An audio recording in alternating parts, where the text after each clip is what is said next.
اعوذ باللہ من الشیطان الرجیم بسم اللہ الرحمن الرحیم۔ السلام علیکم۔ امید کرتے ہیں کہ آپ سب اپنے پیاروں کے ساتھ بخیر و عافیت ہوں گے اور اللہ تعالیٰ کی دی گئی نعمتوں کا شکر ادا کرتے ہوئے اس کی رضا میں راضی ہوں گے۔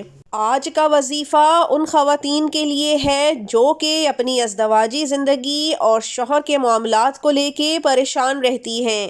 شوہر کو لے کر بڑے چھوٹے بہت سے مسائل ہوتے ہیں، جیسے شوہر آپ کے حقوق ادا نہیں کرتا، آپ سے محبت نہیں کرتا، آپ سے پیار سے بات نہیں کرتا، آپ کو توجہ نہیں دیتا یا پھر خرچے میں پریشان کرتا ہے۔ اور آگے بڑھیں تو بہت زیادہ سخت مزاج شوہر اور مار پیٹ کرنے والے شوہر بھی ہوتے ہیں، لیکن ہماری مشرقی عورت صبر کا دامن کبھی ہاتھ سے نہیں چھوڑتی۔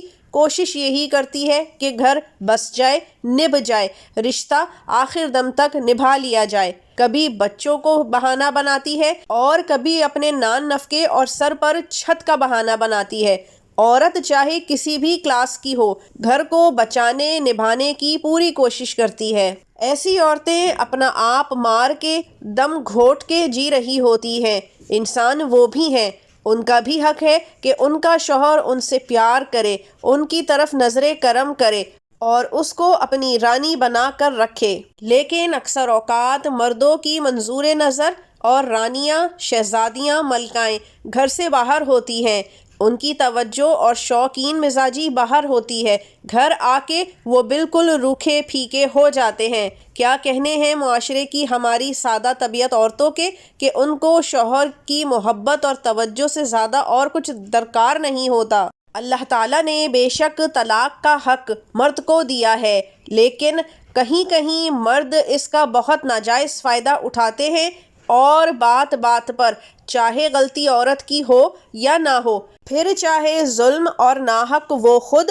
یا اس کے گھر والے ہی کیوں نہ کر رہے ہوں، غلط لڑکی ہی ٹھہرتی ہے، مار پیٹ بھی اسی کے ساتھ کی جاتی ہے اور حتیٰ کہ یہ اس کی خوب بے عزتی کرانے کے بعد اس کو طلاق کی دھمکی بھی دی جاتی ہے۔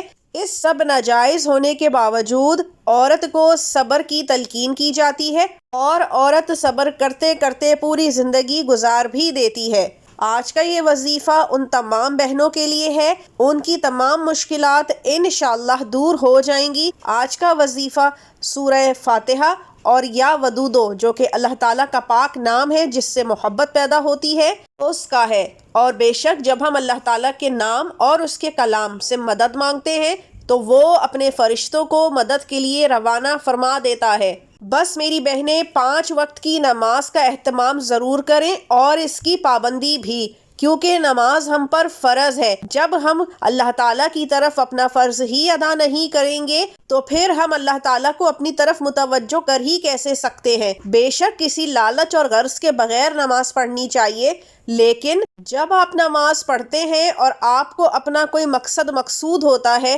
تو یقین جانیے اللہ تبارک و تعالیٰ یہ نہیں دیکھتا کہ نماز پڑھنے کے بعد انسان ہاتھ اٹھا کر دعا کیوں مانگ رہا ہے یا پھر اس نے نمازیں پڑھنی شروع کس لیے کر دی ہیں۔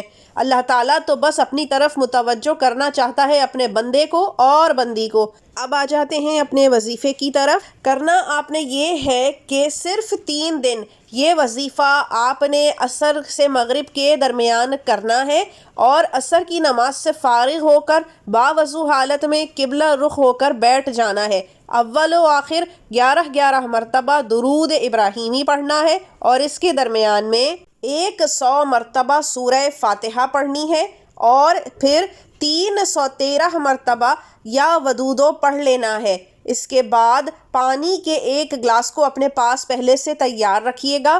یہ سب پڑھائی پڑھنے کے بعد آپ نے پانی پر دم کر لینا ہے اور اس دم کیے ہوئے پانی کو بسم اللہ الرحمن الرحیم پڑھ کر پی لینا ہے، اور یہ پانی صرف آپ خود پیئیں گی، اپنے شوہر کو نہیں پلانا ہے۔ یہ عمل لگاتار 3 دن آپ کریں گی۔ اگر پیر کو شروع کیا ہے تو پیر، منگل، بدھ، اور اگر جمعے کو شروع کر رہی ہیں تو جمعہ، ہفتہ، اتوار، 3 دن لگاتار یہ عمل کریں۔ اس کے بعد ہاتھ اٹھا کر اللہ تعالیٰ سے دعا کریں۔ بے شک اللہ تعالیٰ غفور الرحیم ہے، آپ کے شوہر کے رویے میں آپ اچانک سے بہت اچھی تبدیلی دیکھیں گی اور وہ آپ پر متوجہ مہربان ہو جائے گا انشاءاللہ۔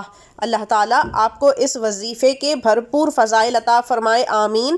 اگلی دفعہ تک کے لیے اجازت دیجیے، اللہ حافظ۔